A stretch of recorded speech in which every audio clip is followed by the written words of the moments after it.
Happy birthday, O'Teal. What a blessing to be here right now, everybody. Vibe, unity. Thank you, thank you.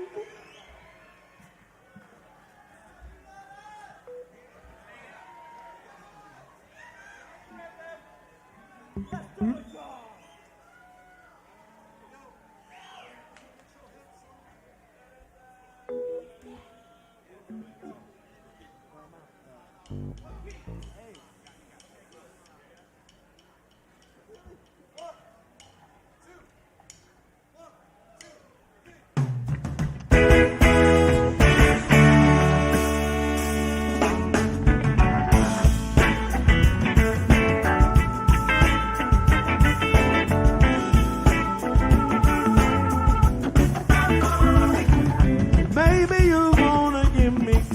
Sweet.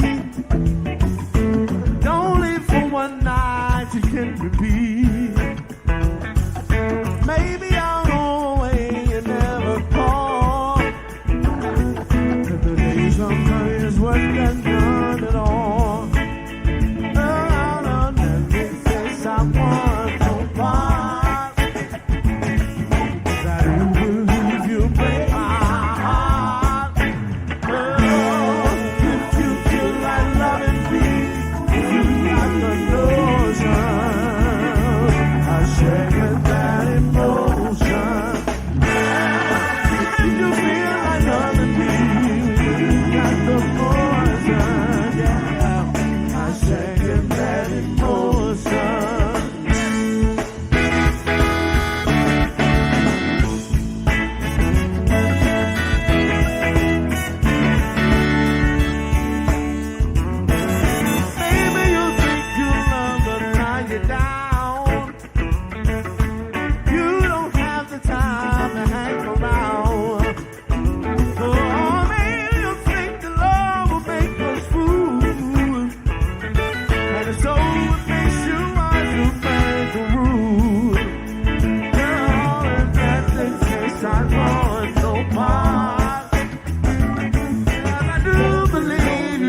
can get emotion. Girl, if you feel like letting me, you have emotion. I said you get emotion.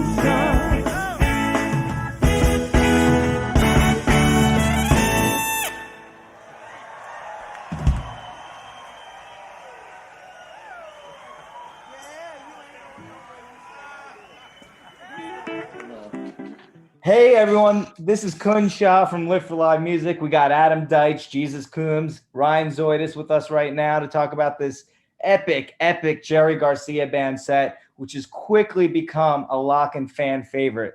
I just wanted to say quickly, wow, what an epic way to open the set. And, let's just get things started with a few questions. Can I just start off with a woo? Yeah, woo! Woo! That's what I'm talking about. So, we've been friends for a long time, and I've been a fan forever. You guys are all pretty vocal about the artists that have influenced you. But, me personally, I never really associated Lettuce with Jerry and the Dead before this. And now I always do. But, I just want to ask, who came up with the idea for, a Lettuce Jerry Garcia band tribute set? Well, we love you too, Kunj. We just want to get that out of the way straight up and down. We love you. And we love Live for Live Music, and we love Pete Shapiro. And Pete Shapiro is the one that really thought of this whole thing. He informed us that it was Cats Under the Stars anniversary and asked us to play the whole record of Cats Under the Stars for this set. And I think when we all got that offer and that idea, we thought through it and we listened to the whole record all the way through, and we realized this would be our first time playing any kind of Grateful Dead music ever. And so we just wanted to do a real Jerry Garcia band tribute. And instead of playing the whole record, which we just didn't think we could, honestly, I don't think we were prepared at the time that was ready for us to do that whole record. So we just wanted to we were all familiar with Jerry Garcia band pretty well. And we wanted to just do a really nice tribute for that anniversary. And obviously throw the song Cats Under the Stars in there too. But to honor that anniversary, Pete Shapiro thought of the idea. Big shout outs to Pete. We love you. Pete Shapiro is definitely a personal hero of mine. I feel like I wouldn't even be doing what I do without him. Us either. 100%. Yeah, he got us all started. From Capitol Theater to the Wetlands to, just preserving great live music venues, what he does, what Pete Shapiro, not everybody knows. Pete Shapiro is a really cool dude, a good friend of ours, but he also goes out of his way to make sure we get to have these incredible live music experiences. And yeah. My question is, what is it about when you get something from Pete, when Pete, gets on the phone and calls you, how is he always able to somehow get people to do things that are usually maybe a little bit outside their comfort zone, a completely brand new idea? Is it, when you get that call from Pete, is it just whatever you want, Pete? Or no, it's like going back to the Wetlands, man. Our first gigs were there, man. Yeah. Our first time playing with Fred Wesley. Wesley. Our first Schofield. time playing with John Schofield. Our first time doing all this stuff was in his club, and it started off in the basement, it's like 98 or something. So when he calls, it's like, what's up, homie? Thank you for everything, So you just trust him. You trust that he's, whatever idea he has, it's going to be great. Yeah, he cares like we care about it, He also is responsible for the Brooklyn Bowls around the world, which we're a big, we love playing at Brooklyn Bowl. So if, not everybody knows exactly who Pete is, but Pete throws down super hard from Brooklyn Bowl to Wetlands to just some of the greatest experiences of my life. And all of us agree, Yes, for sure. Yeah. My entire 20s, I basically have live music experiences are basically dedicated to Pete Shapiro. Mm-hmm. Did you hit, Kunj, did you hit Capitol Theater a lot? Not as much as the Bowl. The Bowl was walking distance. It was 5 minutes away, but that theater is beautiful, beautiful, beautiful. Whenever I can get out there, I would make it out there. Righteous. Yeah. Shout out Pete Shapiro and all the love. I think I just want to say, since we're doing this, it's something about the Grateful Dead. It's really something about the movement there. And I don't know, I think maybe even members of the band, I go so far as to say, it's just such a powerful movement, the way it brings people together. And, if you don't if you're not a Grateful Dead head right now, you at least know someone in your close circle that's crazy about them, and there's a reason for that, and it's because of the unity and the bringing together of different worlds and the things, doing things you wouldn't have thought of as possible, and because of like, you know, being yourself, being unique, not dancing like everybody else, dancing however you feel right then, you know. Yeah. So I mean, who's the biggest fan of the Grateful Dead in the band? I don't know. I like them a lot. I think it's you, Jesus. I think we're all influenced by that culture. I think more than we want to say. What the Dead did with live music was a game changer, and that's one of the things that like got us excited about playing music live for people way back when we were kids. We were like, wow, how does the Dead have Deadheads? That's so cool. Maybe even just a name for the fans, so like dope. Deadheads, you know? Yeah, totally, Zoe. So let's get into the music. I mean, you know, we just heard the first two tunes. You know, we had Finders Keepers, and then Second That Emotion with, you know, the late Kofi Burbridge, our, you know, close friend who's no longer with us. But you guys started the set off with, you know, Finders Keepers. You know, that's a very rare deep dive B-side Grateful Jerry Garcia band tune. Whose idea was that? Where did that come from? Schmeens brought that to the table because that was like a nice in our wheelhouse funk groove that just vamps the whole time. I believe Josh Raskin, Big Josh, told Schmeens and I while we were on tour with the Nigel Ball band to check out that record. I actually, now that you jogged my memory, and that's actually what happened. I mean, how did the rest of the set list come to be? You know, it's you guys picked some choice tunes, you know, a lot of great covers that, you know, fall in between the Jerry Garcia band, but also things that you guys are a little bit familiar with as well. You know, Smokey Robinson, you got a lot of great those tunes. are classic soul covers. Those are soul tunes, man, like Smokey Robinson, and you know, and Jerry loved that music. You know, Jerry loved soul music.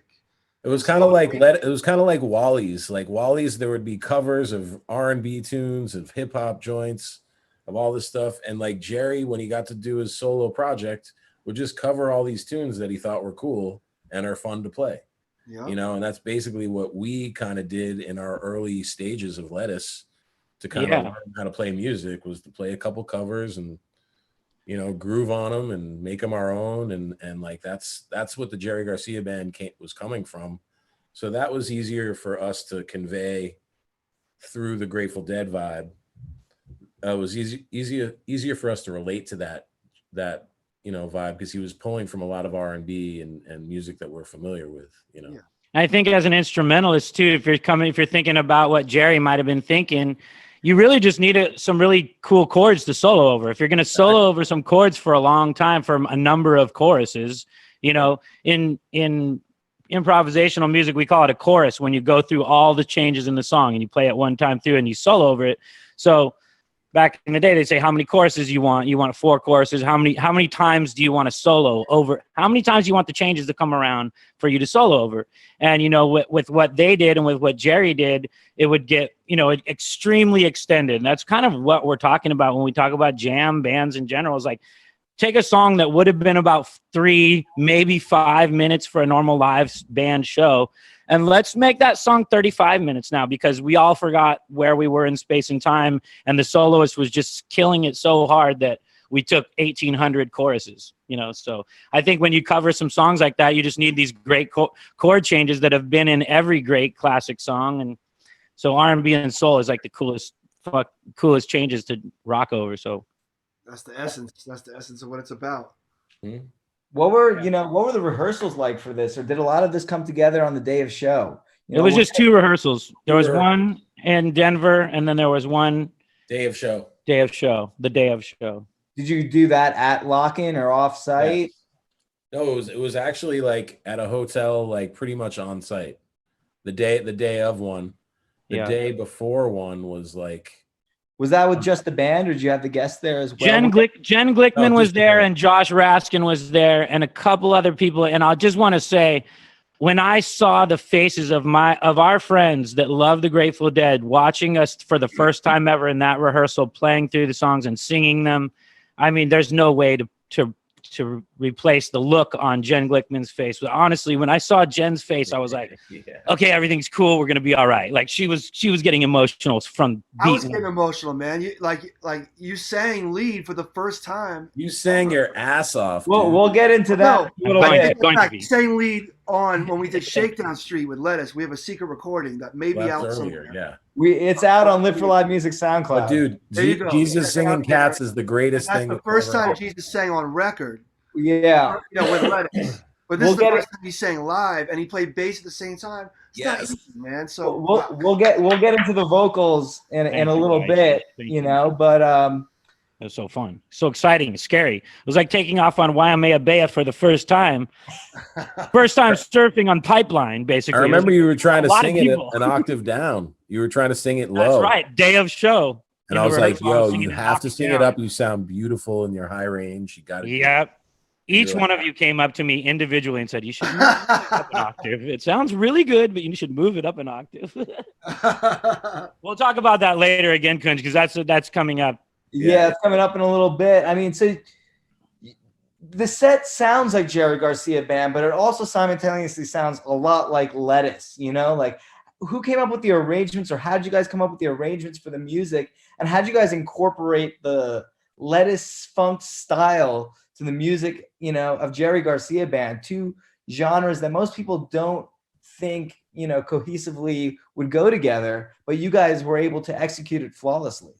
It's well said. I mean, the point is dancing, right? When you get really hyped, there's a lot of points to music. There's a lot of points, but one of the main points is dancing, right? So we're a dance band. We like to make people dance, and we know that that's what, when Shakedown comes on at a big Grateful Dead show, that's what it's about, boogieing. So it's like, with a drummer like Adam Deitch and a rhythm guitar player like Adam Smirnoff, that should not be overlooked, is that those two elements, having Adam Deitch and Adam Smirnoff playing the way they do, makes you dance no matter what. So I think that between the two Adams, you can talk more about this, Deitch, but I think between Schmeens and Adam Deitch, they went through all the songs in the JGB catalog and thought about which ones would meld those two worlds together. Right, Deitch?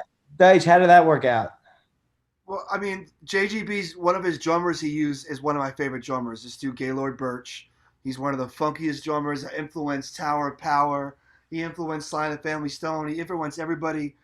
And that was who Jerry played with a lot, in his band. So I went and studied all that music. And I was like, oh, wow. Like, me and Jerry both have the same favorite drummer, Like this guy was known. If you asked David Garibaldi, Tower of Power, anyone from the 70s who was the funkiest, and they would say this dude, Gaylord Birch, and he struck fear into the hearts of all drummers. Wow. Did that help connect, you with the music more? That was it. I was like, wow, because he was also the drummer in Cold Blood, who's my dad's favorite band, and that's who I grew up listening to. So there was that connection. I was like, man, I was super into it, and that's what made me excited about this whole thing. So, the next segments, there's a lot of special guests on this set, and things are about to get crazy. The last tune featured the late Kofi Burbridge, one of my favorite humans. And, we have some more special guests coming up. You got John Mayer, you got Bob Weir, you got, old time Lettuce staple Alicia Shakur. You got, Oteil, obviously Kraz, is back with the fam, So my question is, how many of those guests were pre-planned, and how many happened to come up day of show because they just played their Dead and Company set? Like, how many did you know were coming? We did not have any. They were all tentative. Who was going to show at all? They were all tentative. It was like maybe someone might show up, so let's have these songs ready. We got them ready, and they all showed up. Did you set up all their gear? It's all about being prepared. It was another lesson in preparation is very important in music. Mm-hmm. And when you show up to the gig prepared, great things can happen. Yeah, and you want to be prepared for anything. That's right. So let's listen to Stop That Train, After Midnight, and Sugar-Ree. With Stop That Train's got Oteil. John Mayer hops on for After Midnight. Sugar-Ree, I think Bob Weir hops on and sings that one. And, and then we'll bring it back and Shit some more. I think once John Mayer comes on, he stays up the whole set, really. So once he pops up, and I think same thing with Bob Weir, stays almost all the way through the whole set. It's really cool that they did that. We didn't expect that at all. Really grateful, really grateful that they showed up and played their hearts out and stayed up there. They could have come played one song and they just stayed up all night. It was so sweet and such a really musical and good connection we had that night. They just played a 2.5 hour set minutes before, and they just totally bustled their way over there. That's the love. That's the love for the audience and the love for the music. It gives you supernatural power. I think John came on first, and then Bob was there, and then Bob's tech like put an amp out there or something. Like they just all were hanging. They were like, "Why don't we play? We're here. Like we're all chilling. Let's just play." AKA, they're really actually cool dudes that don't get caught up in the drama and actually throw down. It's so cool. I mean, late night. We're talking like pretty late night too. That's a lot to expect from some guys that already are working so hard. You know, it's unbelievable what they did for us. Thank God. Oh, and the backstage hang was epic. That's one of my questions later. We'll get into it after these next 3 tunes. Okay. Me and Billy, and Mickey. We'll get into that right after these 3 tunes. They were great. All right, these 3 tunes. Pause, Deitch. Mickey, Billy, Rage.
I'm very bad. Can't seem to find no happiness. And that's why I say, stop that train, I'm leaving. Stop that train, I'm leaving. Stop that train, I'm leaving. And it won't be too long, whether I'm right or wrong. And it won't be too long, whether I'm right or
used to living small.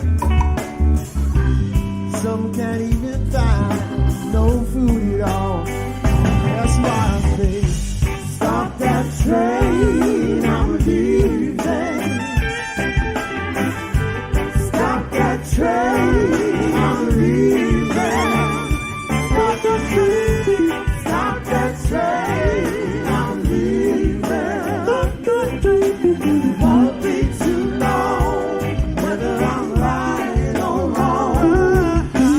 Won't be too long, whether I'm right or wrong.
Make some more noise for the light O'Teal. O'Teal is so cool. What a good people. Incredible light we have. Bless you, O'Teal. Happy birthday again. Right now, we'd like to bring our friend John Mayer to the stage.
Take a look at sound. We're gonna cross talking suspicion, give an exhibition, find out what it's all about.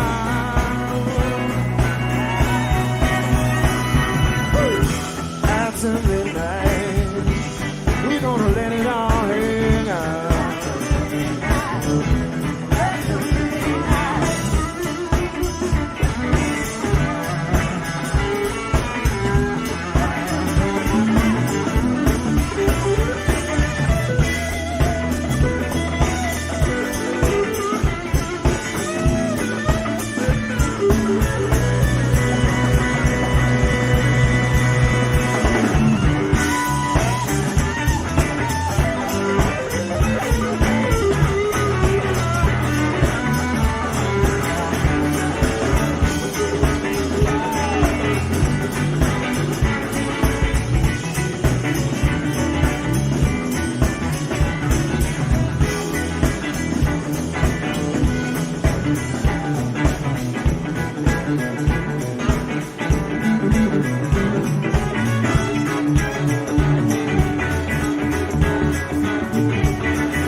was for Aretha, y'all.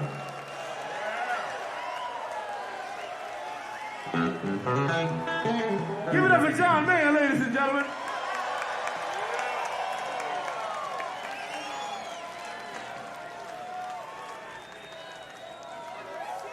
It's an honor to bring up Bob Weir to the stage. Yeah.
When they come to take you home,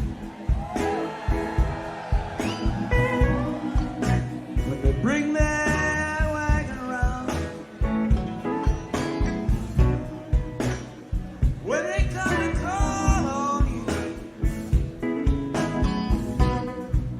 drag your poor body down.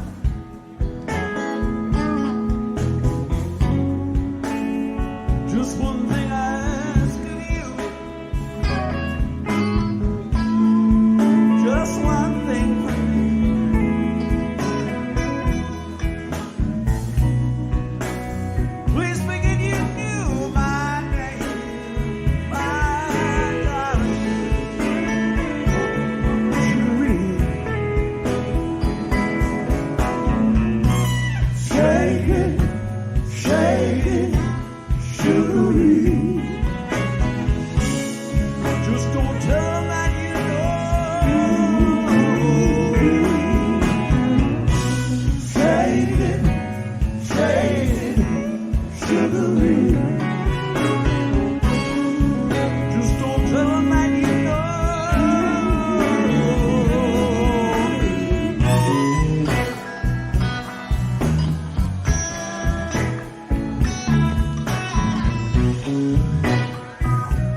So that was amazing.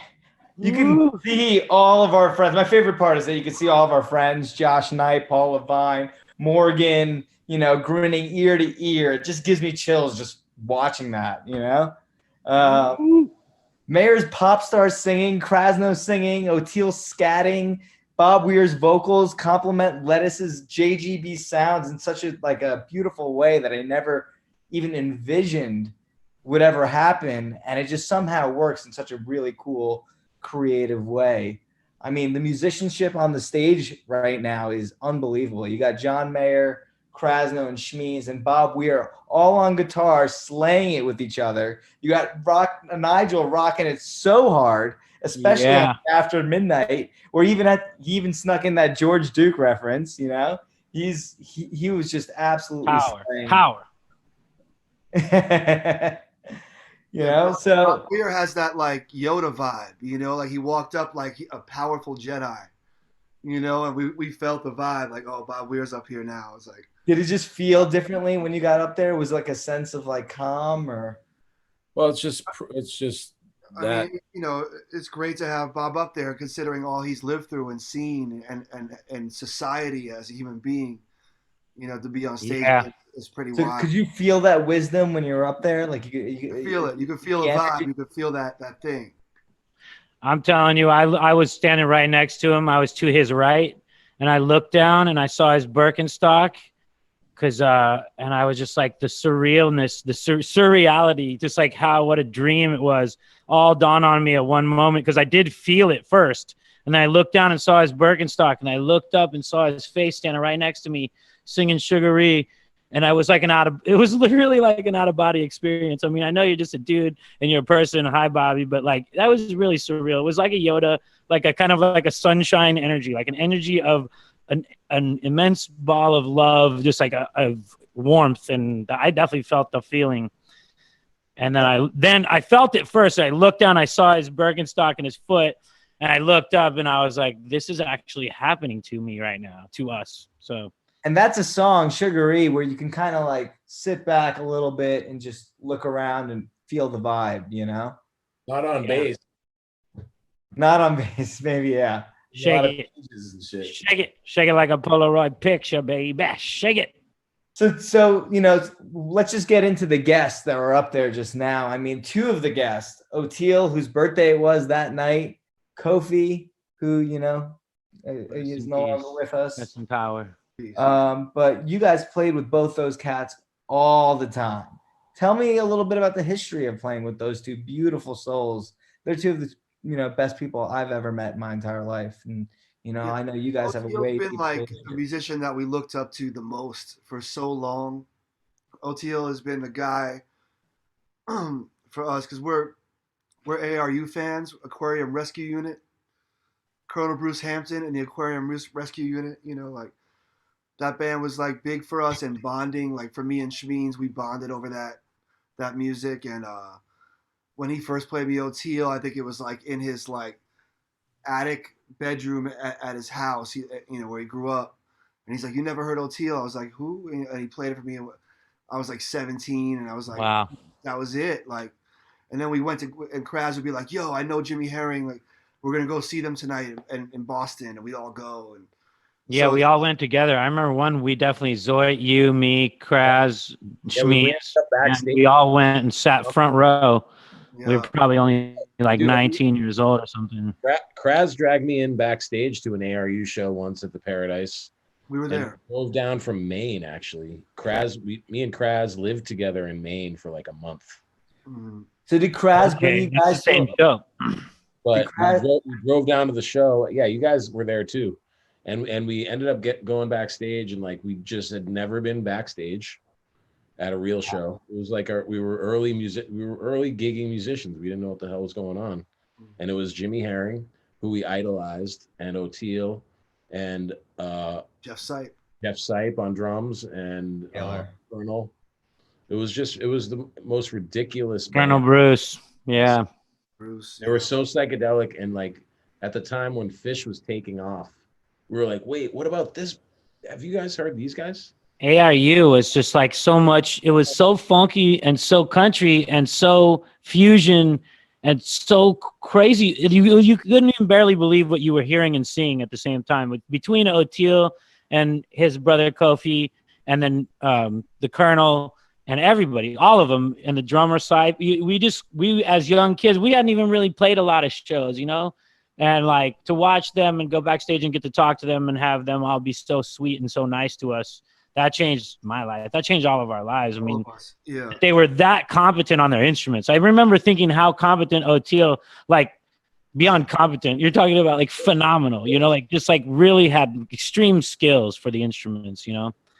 But also they were so soulful, and they were like these they could shred, but they had something that we could really relate to that was like doable, like that we could actually play. And shredding but improvisationally, and really funky, like shredding but way funkier. Yes.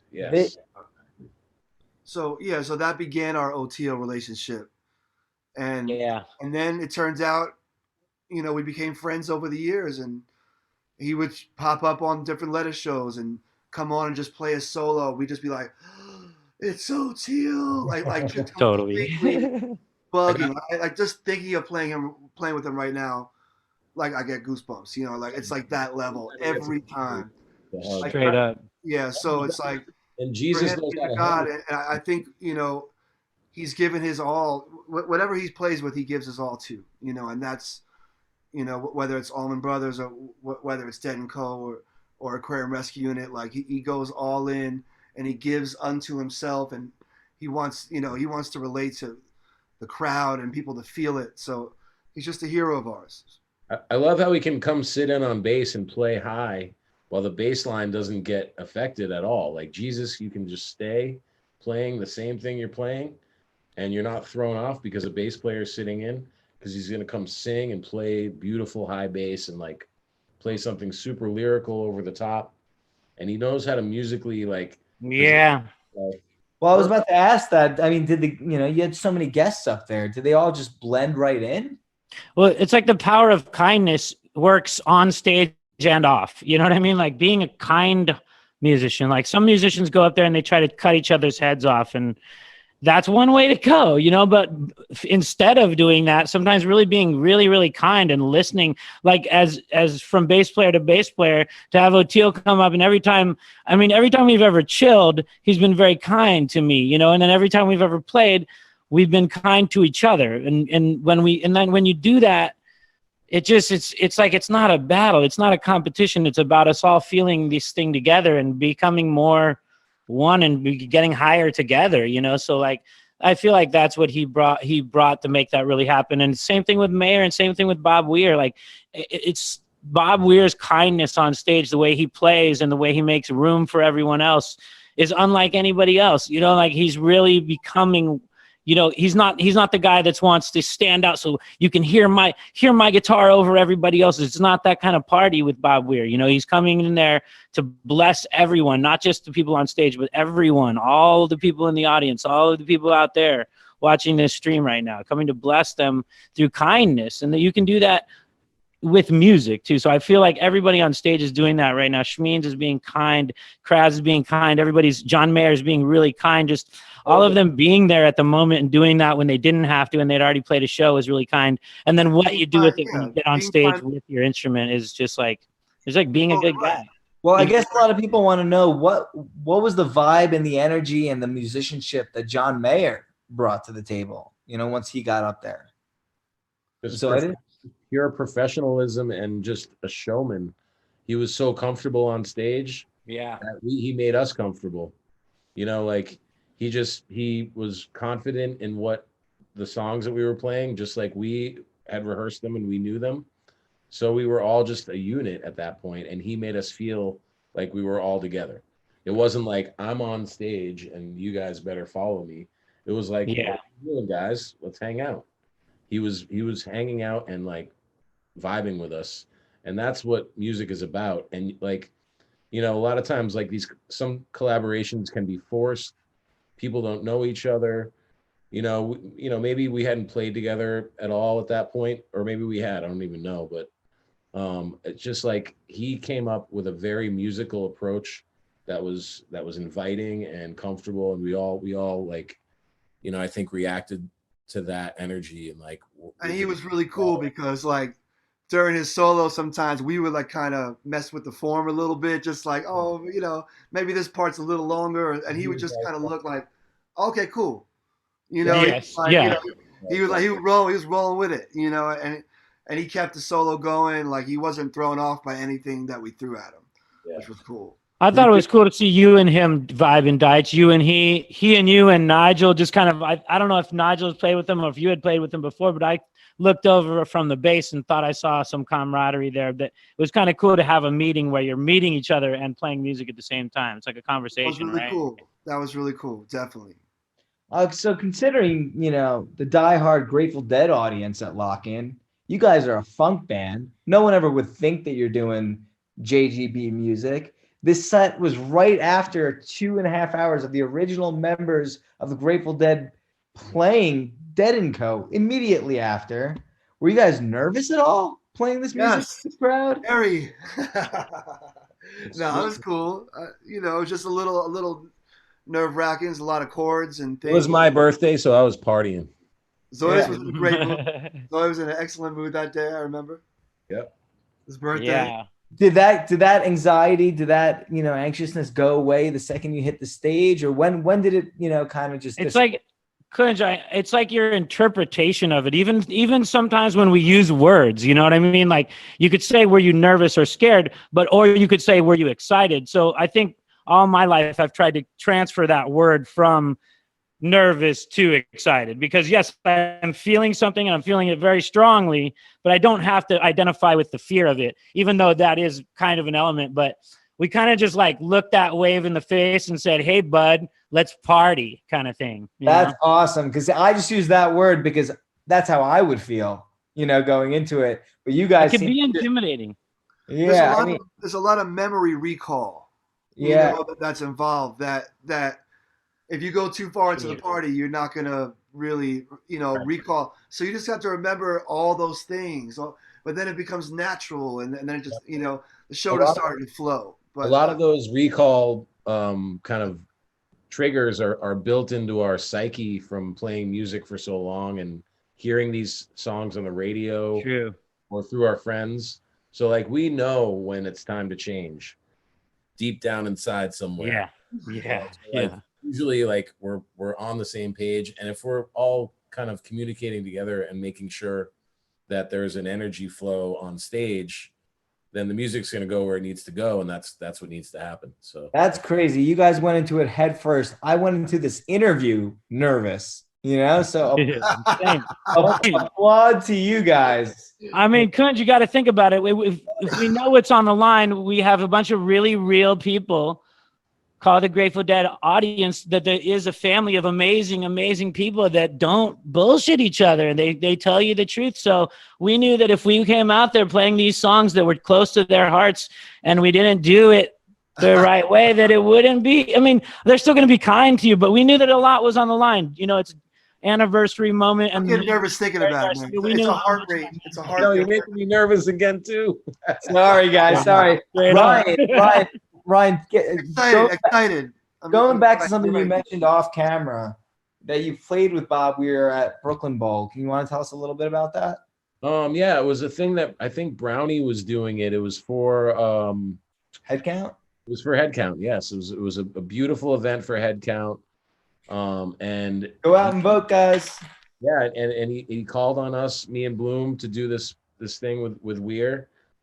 And we were pretty nervous, and we practiced our asses off because we didn't know what tunes he would call. There's a book that's enormous.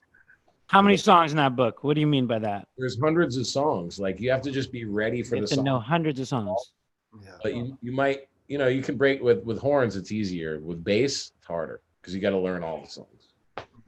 So, and all the songs have forms and stuff. So, but yeah, I knew we were going to play Eyes of the World, which is one of the songs that actually Kraz turned me on to, that made me really appreciate the Dead, because Branford Marsalis is on that song. Ooh. And he plays soprano sax. So he plays soprano on the first blow, and then he takes the tenor and takes the song out and goes insane.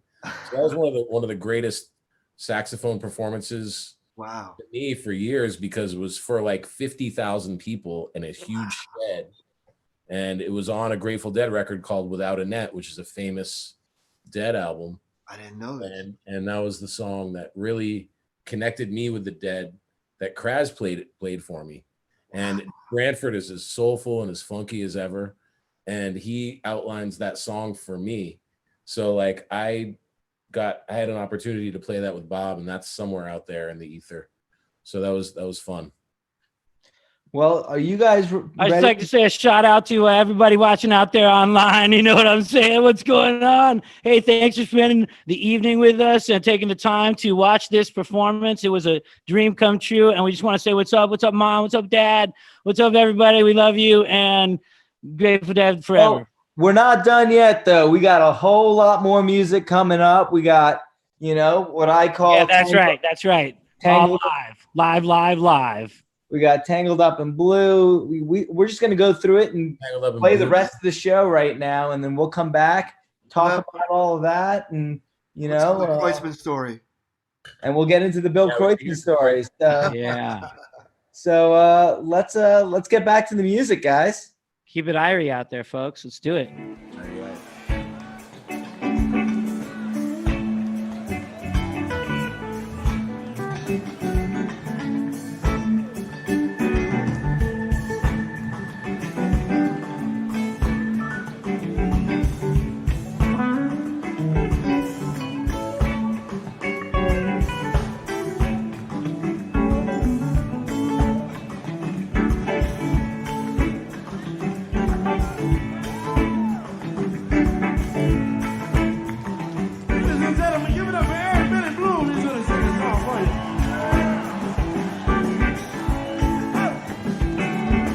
Early one morning, the sun was shining.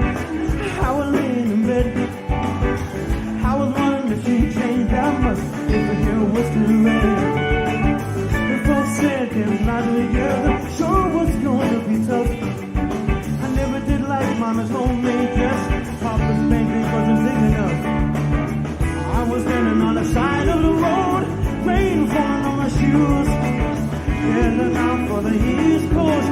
God knows I paid some dues, get a due.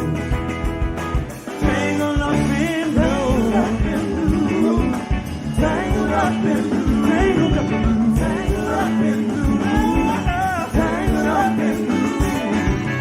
She was married when we first met, soon to be divorced. I helped her out of her jam, yes, I used a little too much force. We drove the car as far as we could.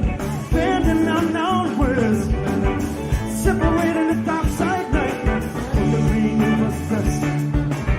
She turned around and looked at me as I was walking away.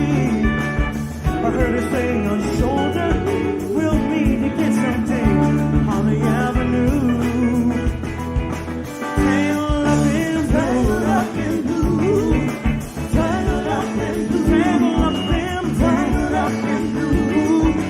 Tangled up in blue. I went out to the great northwest, working as a business stuff. I never did like it all that much. One day they asked me to. I went down to New Orleans, where I was lucky to be employed. Working for a while in a fishing boat, right outside Delacroix. But all the while I was alone, past was so behind. I seen a lot of women, but she never escaped my mind, and I just grew. Tangled up in blue, up in blue, tangled up in blue, tangled up in blue, tangled up in blue.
From me to you.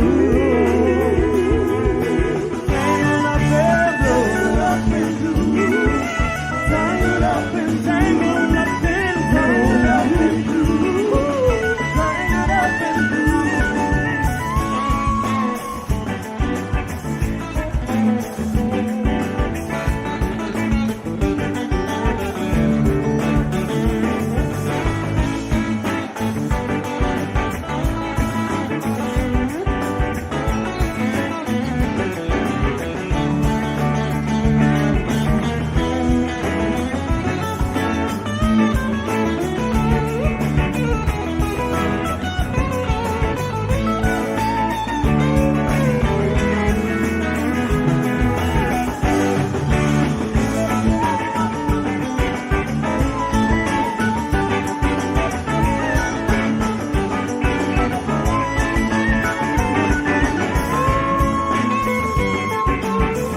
I started though. I don't know what they're doing with their lives.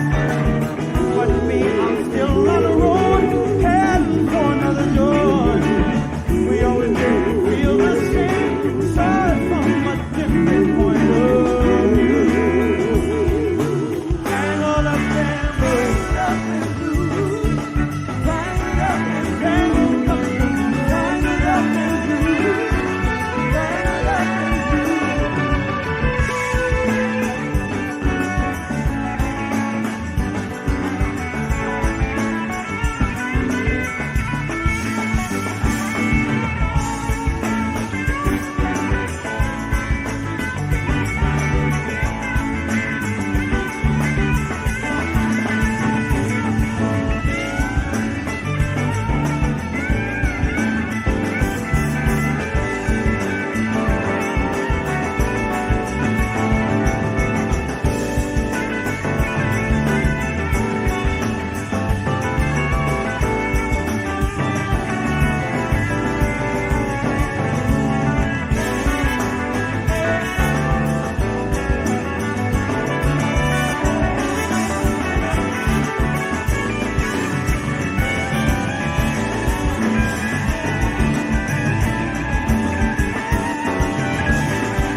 I start to shake inside. When I see the stroke, lose my self-control. That's what love do.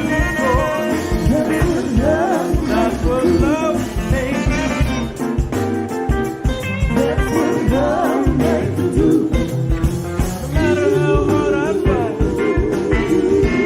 baby, I'm still in love with you. Turn it around.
Thank you, baby.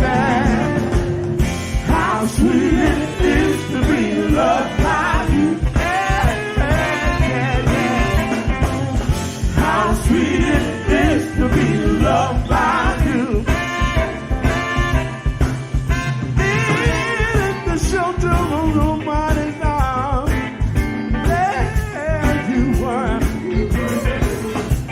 Needed someone to understand my ups and downs. And then you were sweet love and devotion, deeply touching my emotions. I wanna stop that. Thank you, baby. I wanna stop that. Yeah. How sweet it is to be loved by you. Oh, yeah. Yeah. How sweet it is to be loved by you.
baby.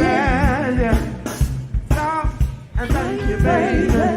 And then I won't stop and thank you, baby. Ooh, 'cause you do so much good to me. Yeah. Oh, yeah. Stop. Bring it down, baby.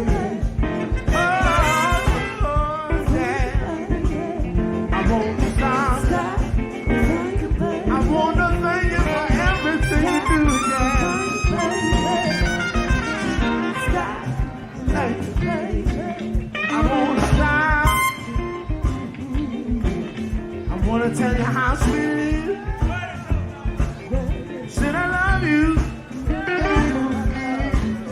Said I love you.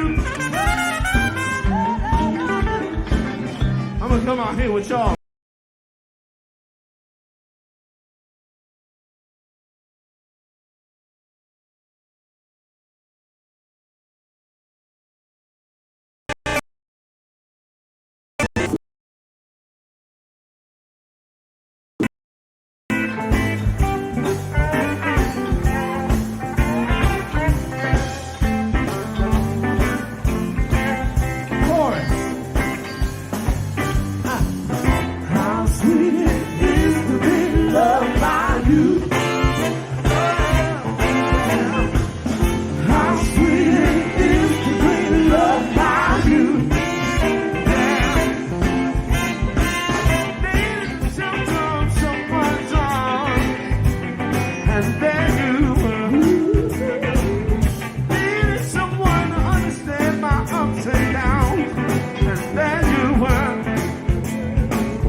Thank you, baby. How sweet it is to be loved by you. Yeah, yeah, yeah. How sweet it is to be loved by you. In the shelter of nobody's arms. There you were. Needed someone to understand my ups and downs. And then you were sweet love and devotion. Deeply touching my emotions. I wanna stop. Thank you, baby. I wanna stop. Yeah. How sweet it is to be loved by you. Oh, yeah. Yeah. How sweet it is to be loved by you.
you, baby. Yeah.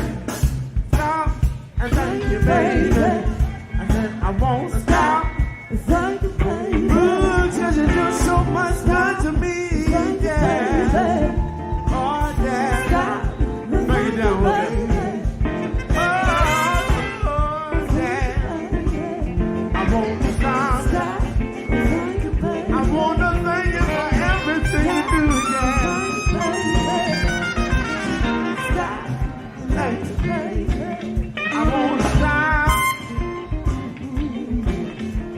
Tell you how sweet it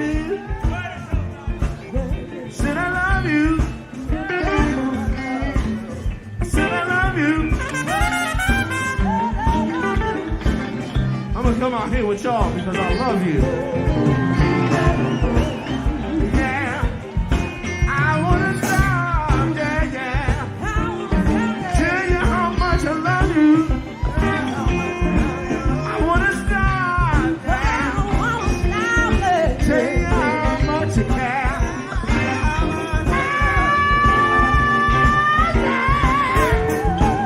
Rocket, do you feel all right this evening?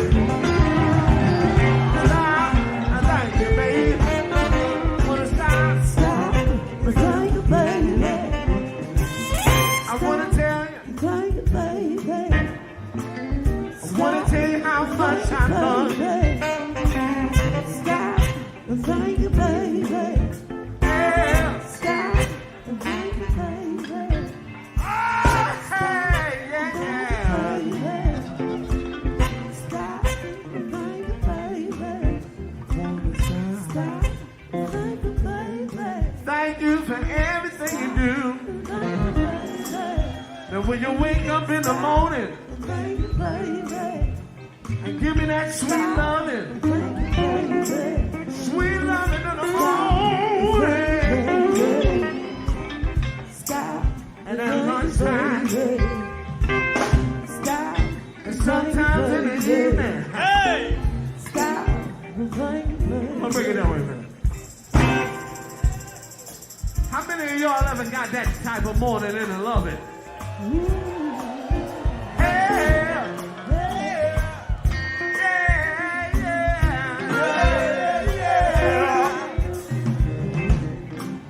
I wanna stop.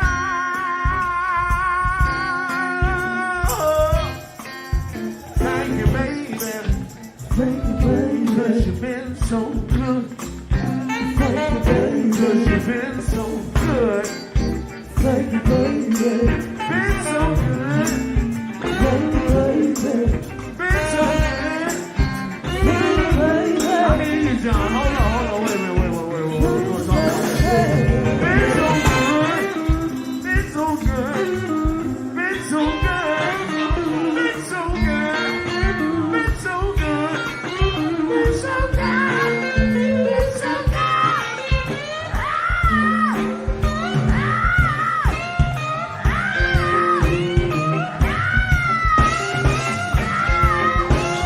Been so good. So good.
Yeah. Lockin', we love you. Pure love, pure vibe, vibe up.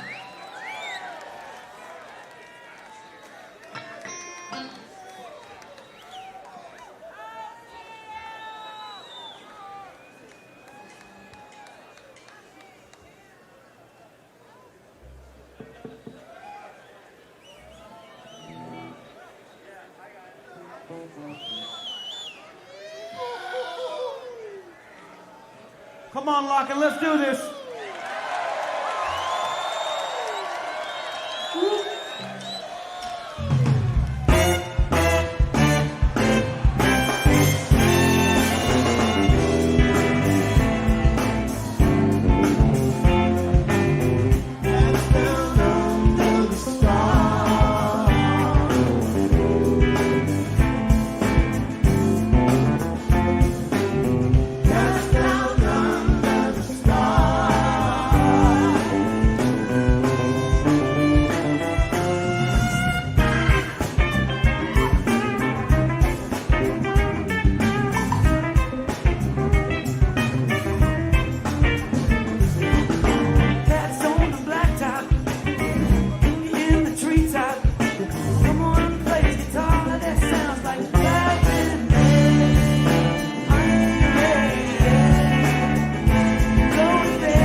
We'd like to thank Pete Shapiro for having us do this. This has been a lot of fun.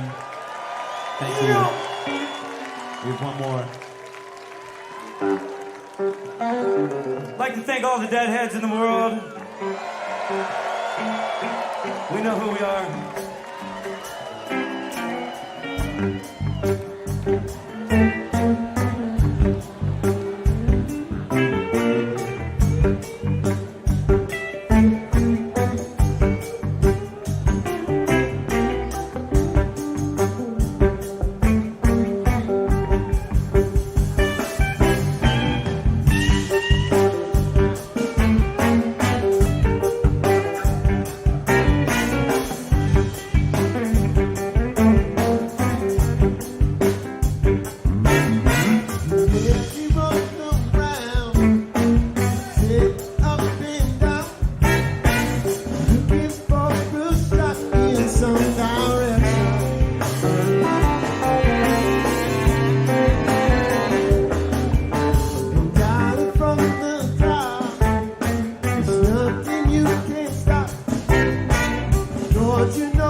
Wow, guys, what a performance. I mean, just so much to take in right there. But, you know, what really surprised me when I first watched this live was seeing the members of Lettuce, you guys, take lead vocal parts for the first time. Like, Jesus, Schmeens, Bloom.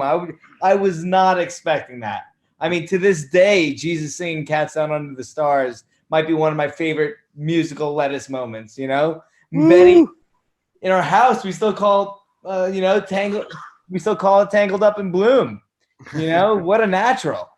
Schmeens knocked it out of the park with, you know, That's What Love Will Make You Do. Also, Schmeens' guitar solo might have been one of the best of the night, and he was up there with Titans. Shout out to the whole Smirnoff family. Shout out to Adam Smirnoff for taking care of his daughter and his wife and being a great family man, bringing that back in. Shout out to Adam Smirnoff, the whole family. Shout out to O'Teal for taking care of his family. Shout out to O'Teal Burbridge and the O'Teal Burbridge family, taking care of a beautiful daughter and beautiful son with his wife. Thank God for these families. Thank God for these great dudes stepping up and being good. Yeah, I mean, one of my standout funniest moments was when Nigel just got right up in John Mayer's face during How Sweet It Is. Did you guys notice that when you guys were on stage? Were you guys cracking up? That was really funny.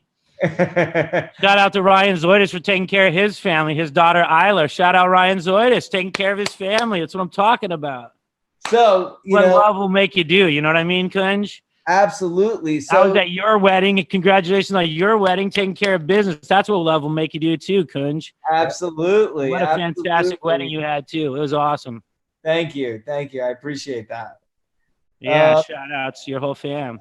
Yeah. So, you know, my question is, you know, you guys are doing these vocal duties for maybe the first time and, you know, taking the leads like that. How did you guys divvy up the lead vocals on these songs? Did you go in knowing that you guys were all everyone probably assumed it was going to be Kraz or May. The real stars of the vocal game were the individual members of Lettuce who don't usually sing, you know? Like, how did you guys divvy up the lead vocals? No, like Kunj, like what we said before was that we didn't know who was going to show up, you know? So like, yeah, true.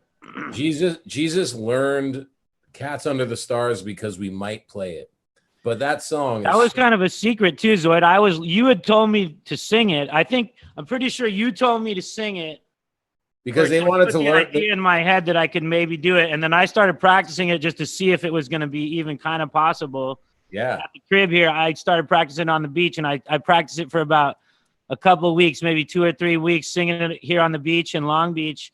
I didn't even tell Deitch or Schmeens or anybody else besides Zoidis that I was working on it because I just wanted to see how it would, you know, how that would come off. And then the day of it came and I'm like, I'm singing this, or the day of the rehearsal came and Schmeens had been doing the same thing with his song and Bloom had been doing the same thing with his song. And everybody had been kind of secretly learning all the lyrics and melodies and kind of working out the vocal parts for their own individual songs. And then we brought it to rehearsal and we started jamming it out. I mean, you guys had original members of the Dead and international pop stars known for their singing, and you guys still just fucking went for it and crushed it. Yeah, because pop stars. The beauty of it was that we didn't know if they were going to show up or not. So Jesus learned that part, like he learned the vocals of that. If he was performing that in a shed of 100,000 people, like a dead show, like he learned it like that on that level, because if those guys did show up, that's the level we're playing on. So we were prepared for that. And it goes back to that preparation thing and like being ready for those guys to come up on stage and just it's another like just reflection on how deep Jesus is as a musician, where he can sing. He naturally has the ability to sing and play bass to Cats Under the Stars. The lyrics, if you read the lyrics, think about the lyrics, think about the depth of that song instrumentally and lyrically, and think that Jesus absorbed that song and he took that song in and he was able to perform that and own that song. That was one of the biggest moments in Lettuce history for me, because it showed us that that's another possibility for us, and we can do that on our own. Wow, now it's time to drop in. Yeah, I just want to say, Totally. Good Yeah, We got a shop. yo, nice shirt, Shappy. eating. I'm I, waiting. Woo! I just wanted to give a toast. I mean, all this talk about makes me feel religion, and watching that and seeing what you guys were able to do. And Kunj, well done. Grateful Dead members and international pop stars. Yeah, that's what I'm talking about. We got an international pop star right here, Peter Shapiro. What's up? Sir. Yes, sir. I want to lift glass to you guys, to everyone who's up late. Yeah, there's Rye. What's up, Shappy? Deitch and Jesus. Hey, Thank you what for you making been? me feel religion again. And Yeah, so thank you. I forgot that night. Well, not fully, but a lot of it, until like you I remember see you. it. So fun. I mean, I get one thing about this experience is like getting to watch the old shows because we're in them. You guys are playing them. Yeah. And I'm at them, you know, I'm feeling it, but there's so much swirling around. It's really nice to come back and get to, I'm so glad we shot that, you know, and we have that. Yeah. You guys did that, you know, so I want to say thank you. We appreciate Cheers. you, man. You believed in us since the beginning, man. You always been there for us, and you know, we're just happy to be a part of this whole thing. That you know, this beautiful family community. You know. How about that green lettuce with that green grass you got behind you? Hey. Dude, I'll tell you what, I got to walk around on the green grass at Lock-In after this show. The next day I stayed a little bit, and it was so beautiful just seeing the people coming together and vibing, you know, just walking around, like taking my time the next day. Lock-In is such a vibe we created out there, Pete. And it's just so lucky to have it and have each other. So beautiful, man. Shappy. Can I say one thing? When I think of God and religion, and I look at you right now, the way you looked with that digital, and hopefully everyone at home, I mean, you actually just look like Jesus and God. Like when I envision God, like that last day. Thanks. I don't know if you can see that, Eric, but you got to go back and watch. You guys saw he was half there and not there. I think That's- everything's there. Everything's there. Life is there. Yeah. Any separation is all just a figment of your imagination, because the immense unity that's an actuality in our universe and an actuality on our earth. We are one with the earth, and it's growing life, the green grass included, and all the people. We're all one. And any separation you have, you made that shit up in your mind, yo. No, Yeah. that's why I wanted you guys to play that set. You just said it. Appreciate that so Pete, much. Pete, now that we have you here, where did the idea come from? You know, like it came from you, but what sparked?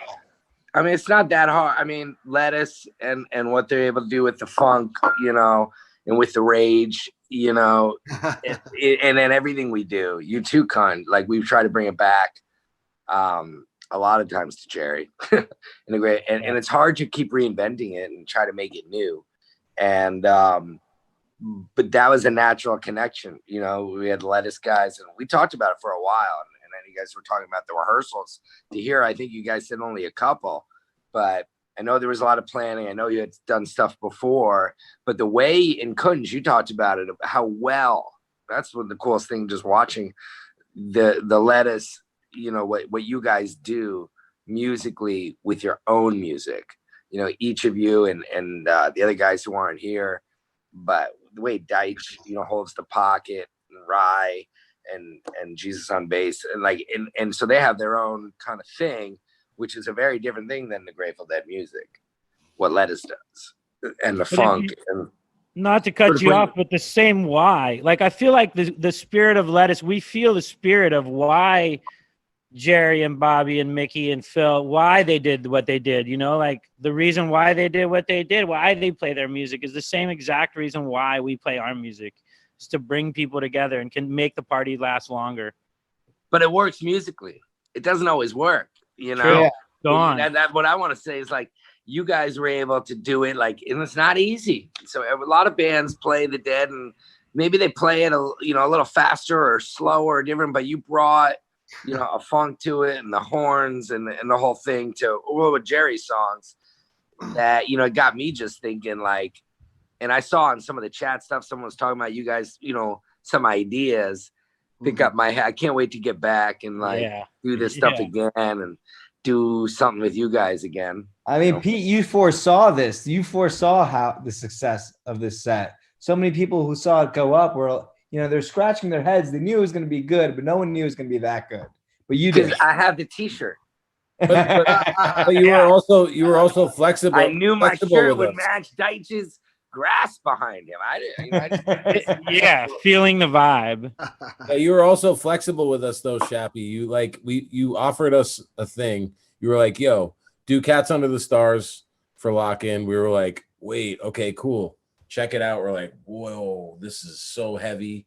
I don't know if we can really capture this as well as we could maybe like some Jerry music. What do you think about that?" And you were like, "Yeah, go for it." Yeah. And it's just so, I think it's something that both you do. Like you guys, both Kunj and Pete, you like to push an artist outside of their comfortability zone. And I think we all know that when you're in your comfort zone, you can get stagnant. And it's like, it's a really cool thing that both you guys do where you're like, hey, what if I push you in this direction that you normally wouldn't have gone as an artist? And you can always, as an artist, go, no, I don't want to do that. But what if you do? What if you do take some of those great pieces of advice and run with it? And I think what we just watched is exactly what happened right there. You guys are creative thinkers, man. You guys. Well, I watch Pete and I take notes. And Hey, Shappy, did Bill Graham ever do anything like that? Did Bill Graham?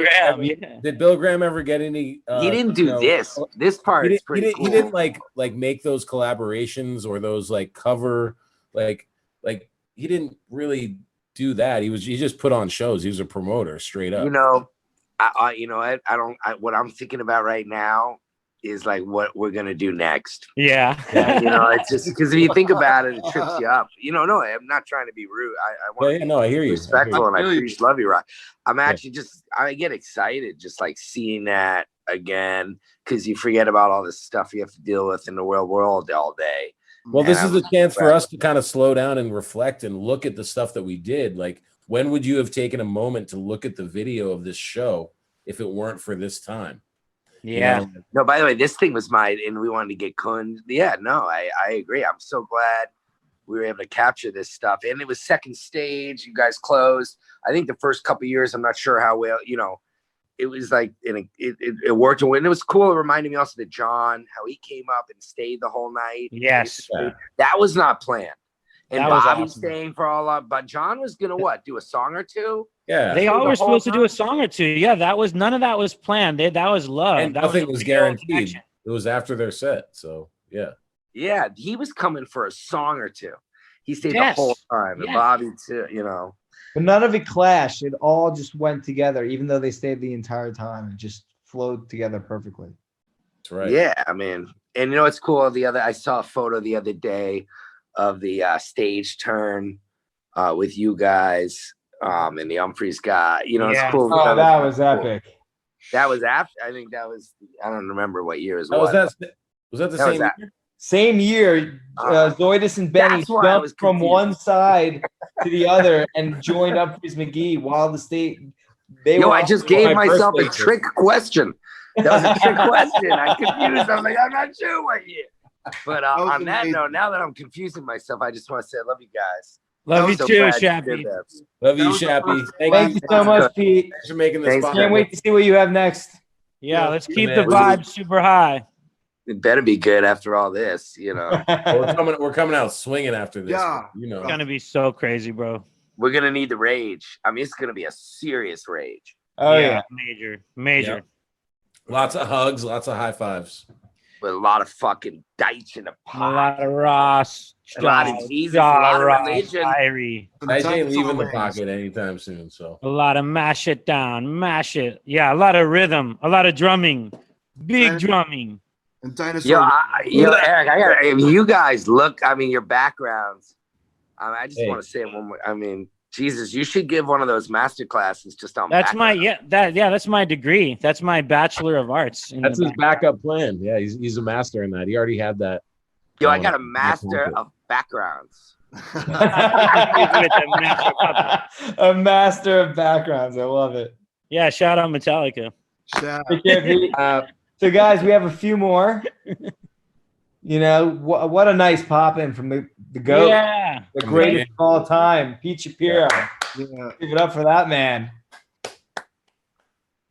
So, you know, we were going to talk about this earlier, but, you know, I feel like we'd save it till now. What was the vibe like backstage, both before people were running in from their other sets? What was it like after that show, after that performance, after, you know, you guys just threw it the fuck down? What was it like? Whoa. They were all hanging. Everyone was hanging. Were you Right? guys, Like, did you guys know you just crushed it? Did you, I Yes. mean, Yes. We had fun. We were laughing. so good. were you guys high-fiving, and were your friends coming up to you, like giving you the biggest No, hug? we backstage. We had a moment backstage with everybody with no fans because Yeah. it was like Bob Weir's bus, John Mayer's bus. Everybody was back there, so there was no random ragers backstage. We were just hanging, and it was a small. It was just the motherfuckers that were on stage. We just hung out for like 15, 20 minutes and chilled and laughed and hugged. And it was amazing. Any I fun? remember that moment because it was my birthday and I was like just very aware of the moment at that time. So like I remember those really natural moments of just hugging and joyful, like just after a gig, like that kind of vibe where we like did something special. It was a ride. It might not have been perfect, but it was perfect in our intention. You know, it was amazing. That's- You know, I had a little moment with the drummers. You know, that they were cool, and me and Billy kind of go a little bit back. You know, we hung out before, but me and Mickey never met. You know, and Billy's like telling him Mickey, and Mickey keeps going, "Huh? Oh yeah, cool. Like, oh yeah, like you know, like Billy was like literally just telling Mickey what's up, and then we like hung out and talked, and you know, Mickey's done so much outside of the Grateful Dead, you know, just with like, you know, Billy Cobham and all these great drummers and Dave Garibaldi. Everyone's like worked with Mickey in some shape or form, you know, with his like, you know, ventures into music that he's done outside the band. Right. So it was Library cool. of Congress. Michael Menner is working with him, right? Yeah. He's like, you know, he's done so much for drumming, you know, and it was just great to hang out with those guys. And I think Crash showed up with the camera for the pic, you know. Yeah, But I mean, I remember Billy's a real sweetheart. Billy disarms you on just like, I'm just one of the guys, you know. He's like, He's so and he sweet. was there at the beginning, like he put that band together. He's the backbone of the Grateful Dead, you know, and like, Right. He's in all the pictures, the early pictures. You see him like he's kicking it. He's testament to you, Deitch. So I remember when he played with you in New Orleans, he was saying how you're one of his favorite drummers ever. You know, I mean, you guys got up that there. meant a lot. That meant a lot to like all my friends and my family, and like they were really stoked up that he said that. And you know, it was great to play double drums with him in New Orleans one night. I set up a kit just in case he showed up, and sure enough, he got on and he started playing some existentialisms on the drums. It was really fun, and we just got into it. It was great. Yeah. So this is a fan question. What's everyone's favorite Grateful Dead or Jerry Garcia band song? But either in general, or they played that night, or just, you know. Mine's definitely Eyes of the World, you know, from Without a Net with Branford, though. That version only. Because Branford is on Branford, they give Branford full reign of the song. You know, it's his feature. Yeah. So like, he comes out blowing right away, and he gets the back and forth in the way that they're improvising. It's so open. There's no like, all right, it's his solo, and then it's his solo, and then it's his solo. It's like everybody can solo at any time. We're raging constantly, and Branford's like, all right, cool. And what Branford plays on that record, if you take a listen to what he did on that record, it's some of the most beautiful saxophone playing that ever happened. So to me, that's the best Dead that ever occurred. Did you play that song with Phil when you played? Did you use that as a model? I did it with Bob at Brooklyn Bowl, which was just a dream come true. It was just to be able to play that with those guys, and it was awesome. Jesus, Deitch? I I like Terrapin personally a lot. I mean, it's really, really hard to pick your. Can you hear me? It's really, really hard to pick a very favorite Grateful Dead song, but I like Terrapin a lot, and I like Shakedown, and I like Tennessee Jed a lot. I don't know. I like a lot of songs a lot. Just like when they come on and you start freaking out, I like that one. They're all pretty good, honestly. I like all their songs quite a bit. But Terrapin, I love Terrapin. If I had to like say one, I'll say Terrapin. I mean, I'm an MTV kid, so I grew up with the Touch of Grey video. Nice. I just remember the bones in the video, and I was like, "What are these guys?" And I was 13, and like I didn't know any Deadheads. My parents were into like jazz fusion and Stevie Wonder and Fire, so I was like, "What is this stuff on MTV?" It's like skulls, and they're moving, and that. Shout out to Bobby and Denise. I will survive. I will get by. It's a great song, man. It's a freaking awesome song, and it's an awesome song. So it's like I gotta say that. Fine to have that be your favorite. A lot of people want to, say, it's their pop song, but it's like, you know what? As a kid, hearing that on MTV, it was nice. Be like in between Van Halen and something else. Like that was a big turning point for their career too. Yeah, I mean, it was huge for them. Well, Deitch, I think I remember hearing this in one of your interviews about your last record, but is there anything from this set or the Grateful Dead's music or influence has that had any influence on your songwriting? Absolutely, man. The song Moksha actually. Yeah, Moksha. Moksha. Yeah, Moksha is like the idea of the melody da da da da da.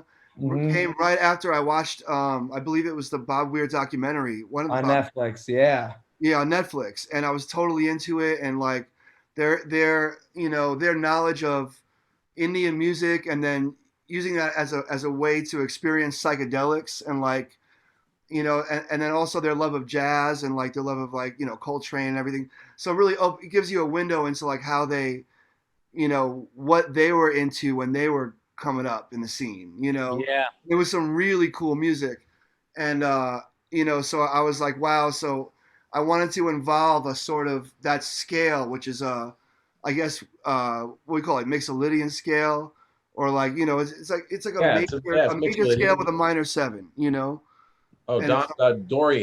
Dorian. No, Dorian's more of a minor. This is like minor and major. It's major scale with the flat 7. It's actually Mixolydian.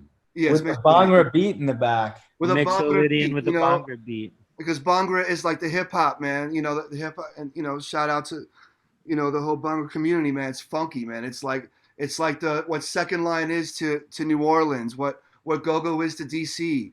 It's like that region, of India is like that's what the Bhangra beat is, So we just try to mix all that up with some Bob Weir sort of magic in there, Yeah, so for the end, let's get a little deeper and just ask a few more questions. One deeper. How do you feel like the culture created by the Grateful Dead has influenced the band, the scene you live in, and the music as a whole? That's a great question. Yeah. A lot of us wouldn't be here if it weren't for, I feel like it naturally shaped us as musicians because we came up in an era where the Dead was coming to a close. Fish was coming onto the scene. We were forming as a band, and we were taking all those little cues in, and we were like any band that would come up, they're looking at what's going on around them. And how did these bands form these families that follow them for years and like dedicate their lives to these bands? And like how do you create music that gets these fans going that hard, So totally, dude. I think that when we formed as a band, that was one of our major visions that we had, was to hopefully be able to like have people that were as dedicated to the music as they were to the Dead or Fish, like we were playing funk music that was rooted in hip hop and the music that was going on at the time. So we wanted to do an updated version of that. And you drew in a lot of those fans, and you know, the scene and the festivals that we play are, you know, kind of come from all of that. And yeah, you're right, and Kunj. Yeah, now, you're right. now we've been in the scene, you know, we've been in that scene that I was just speaking of. Like now we're just in it, and it just came because we visualized it, and you know, that's And you start to get hints though, like you get little hints and clues, like as when you're a band and you're coming up and you're trying to figure out what's going on, you start to, like Zoida said, ask the question, how do you get people to come to your show over and over and over every single night? Where you're like, what the Grateful Dead did was crazy, to have people touring with the band. Normally a band goes on tour, and they're going on tour so that they stop in each city, and whatever city you live in, you go to that show. But this wasn't that way. They were like, no way, we're all going to all the parties. And that was a major thing they did. They said, you know what, we're going to play really long shows. We're going to stretch it out. We're not going to play the same thing every night, because we know people are coming back. That is what majorly affected us. Not stretching it out. Yes. We never want to play the same show every night. That's People who know us, how often we play, we do not play the same set. Right. We don't remember any of the old, like we don't even like know what set we Let did. me pause you really quick, because this is a very important point. And no matter how hard we rehearse a song, if we're playing that song 2 nights in a row, Deitch will have a new beat to play over that song on night 2. And he will keep it fresh no matter what. So we all have to be on with our best ears every night and know what's going on. And Deitch will sometimes write a song that day and be like, we're playing this tonight. I don't care what you guys say. Learn your part right now, because I want to play this new, fresh, awesome shit tonight. And that's what's the beauty of being a real artist, Deitch. You can feel the vibe of the city that you're in. You want to bring something fresh to it, you know? And yeah. Like, they're on that. And, you know, like just the community that they've created. You know, I get stoked when that one dude pulls up and he's blasting his funk out of his car, and he's like, oh yeah, I was there last night, you know, I'm here again, you know, and I'm like, that one, yeah, I'm like, yes, you know, what's your name, man, you know, like we hang out, you know, and it's like, every time people come to multiple shows, I'm just like so excited about it, man. It's like, it's a dream come true. So, and that all started with the Dead, kind of like when people go into multiple shows, you know. Well, thank you guys so much. And before we go, I want to dive into one last topic. You know, this is, you know, thank you to fans and Pete Shapiro for having us here. And, you know, of course, when we do things like this, we want to support good causes. And, you know, Zoidis, I'll let you take the reins on the cause that these donations go to. And I hope everyone at home can hit the donate button. I know times are tough, but whatever you can for Full Plate's Full Potential. And I'll let Zoidis, this is a fans.com, check it out. Organization dear to your heart. So, you know, if you want to let the people know what Full Plate's Full Potential is all about. Yeah. Hit that donate button. You know, they approached me years ago about, you know, helping out with their cause. And I learned a little bit more about what's going on with food insecurity around the globe. And they just kind of informed me about kids that go to school are very dependent on the meals that happen with school. And generally with low income kids that are going to school, if they don't have school to go to, there's no one making them breakfast and lunch and dinner. So these guys have figured out a way to use buses to deliver meals to all these kids that haven't been attending school. So they've kind of filled the hole, you know, as much as they can, you know, considering all the moving parts that go along with it. But you know, they just told me they raised $300,000 in like a couple months to just get food to all these kids in a very discreet way, where they're not like, there's nothing discerning these kids from low income or kids that are cool with food. It's like everybody gets the food. Every student has that food available. If they want it, they can get it. If they don't have to grab it. So they've been really amazing at like educating me, and I just think it's a great cause, and Let Us got, like, everybody in the band has been really cool about it, because we've played 2, maybe 3, actually 3 benefits for that charity up here, and it's helped so much. Like, we raise $100,000 every year for that company. So they get feeding kids. You can give them some money, and they'll feed some more kids. Yes, and it feeds like a ridiculous amount of kids. And like, thank you guys for donating, and I appreciate you guys being here. So, all right, guys. Well, I think that's a wrap. And thanks so much. And remember to hit that donate button. And justice for George Floyd. Yeah, equality, peace, and equality in our world. Peace now, peace and kindness, being kind and being loving, non-violence, bringing people together. Preach, Jesus. That's all we got to do. It's so simple. Just take your ego out. Take all of our egos out of it. Mine first. I'll take my ego out of it. And let's just remember we're all on the same playing field. We're all in this together on this earth. No one's better than each other. Let's just be cool to each other, everyone, if possible. I know it's possible.